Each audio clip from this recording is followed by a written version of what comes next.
ముందుగా తెలంగాణ వార్తల్లో ఉరేసరి 5 ఉగ్రవాదుల శిక్షణ సమర్థించిన హైకోర్టు.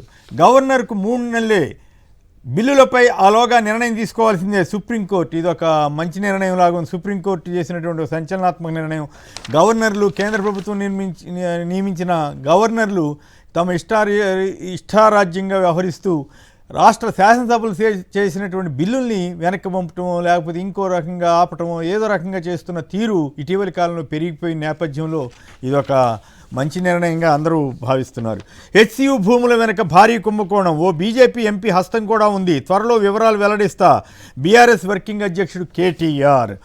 రైట్, ఇక ఏపీకి వెళ్తే బీహార్ను మించి భయోత్పాతం, ముఖ్యమంత్రి చంద్రబాబు హింసను ప్రోత్సహిస్తున్నారు. వైఎస్ఆర్ కాంగ్రెస్ అధినేత మాజీ సీఎం వైఎస్ జగన్ ధ్వజం ఒక్క రామగిరిలోనే కాదు రాష్ట్రం మొత్తం రెడ్ బుక్ పాలన కొనసాగిస్తున్నారు. పోలీసులను వాచ్మెన్ల కంటే హీనంగా వాడుకుంటున్నారు.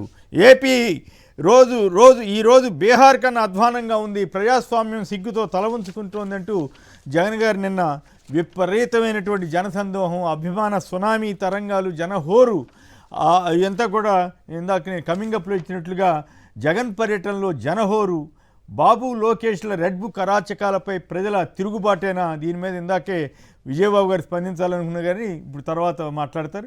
జగన్పై అభిమాన సునామీ, ఓర్వలేని ఎల్లో మీడియా, పోలీసులు కూటమి కోసమే పనిచేయాలంటున్న పరిటాల సునీత గారు అయితే వీళ్ళంతా మా వాళ్ళు, మేము తలుచుకుంటే ఏమవుద్దని చెబుతున్నారు. సో వీటి మీద మళ్ళీ మనం చర్చలోకి వెళ్దాం. ఇక పరామర్శలో అరాచకం, జగన్ పర్యటనలో హైడ్రామా అంట. ఇందాక చెప్పా కదా, ఈ ఎల్లో మీడియా ఏడుపు కొట్టు వార్తలు ఇట్లాంటివన్నీ రాసి బలప్రదర్శన చేశారంట. మరి చంద్రబాబు గారు ఎక్కడెక్కడికి వెళ్ళినప్పుడు ఇంకేముంది అబ్బో అది ఇది అని రాసేవాళ్ళు కదా, అప్పుడు పరామర్శ కాదా? ఇది అరాచకపు వార్తలు, ఏడుపు కొట్టు వార్తలు రాయటం అనమాట. ఈనాడు, ఆంధ్రజ్యోతి ఇదే పని. ఇక జగన్ గారు చేసిన మిగతా వ్యాఖ్యలన్నీ వదిలేసి పోలీసులు అన్నారని చెప్పి దాన్ని పెట్టడం. ఇంకా ఘోరం ఏంటంటే ఊడదీయటానికి యూనిఫామ్ అరటి తొక్క కాదు. జగన్కు రామగిరి ఎస్ఐ కౌంటరా? ఒక ఎస్ఐ ఎప్పుడైనా గతంలో ఇట్లా కౌంటర్ ఇచ్చే సందర్భం ఎప్పుడైనా చూసామండి? చివరికి పోలీస్ వ్యవస్థ ఈ స్థాయికి దిగజారిపోయింది కదా. మరి పోలీసుల్ని పరమ దరిద్రంగా బూతులు తిట్టిన తెలుగుదేశం నాయకులు, ఉదాహరణకు ఇప్పుడు మంత్రిగా ఉన్న అచ్చెన్నాయుడు గారు ఏమన్నారో తెలీదా? ఇది ఇక్కడ పచ్చ చొక్కాలు వేసుకున్నట్లుగా వ్యవహరిస్తున్న పోలీసులని బట్టలు మార్చి ఒరిజినల్ డ్రెస్ వేసుకునేలాగా చేస్తామని చెప్తుంటే జగన్ గారు దాన్ని కూడా వక్రీకరించి ఈ రకంగా ప్రచారం చేస్తూ ఎల్లో మీడియా ఏడుపు కొట్టు వార్తలు రాస్తూ ఉంది. వక్ఫ్ వస్తువులకు ఎసరు, కార్పొరేషన్కి అందించేందుకు, కార్పొరేట్లకు అప్పగించేందుకు రంగం సిద్ధం.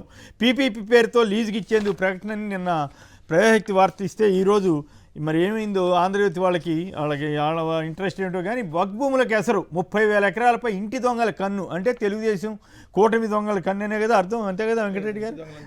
రాష్ట్ర ప్రభుత్వ కళ్ళకు గంతలు, ముస్లింల సంక్షేమానికి వాడాలన్న చంద్రబాబు మళ్ళీ అక్కడ చంద్రబాబు గారి విషయంలో జాగ్రత్త పడ్డారు. 4 నెలల క్రితమే అధికారులు స్పష్టీకరించారంటే ఇప్పుడు ప్రభుత్వానికి తెలియకుండా యంత్రాంగం 2 అధికారులతో సహా 4 కీలకమంట. వ్యాపారం పేరిట అస్మదీయులకు ఇచ్చే ఎత్తు, వాటి ద్వారా వాటిని అనుభవించాలని క్యూక్తి, వక్ఫ్ బోర్డును అడ్డు పెట్టుకుని నోటిఫికేషన్.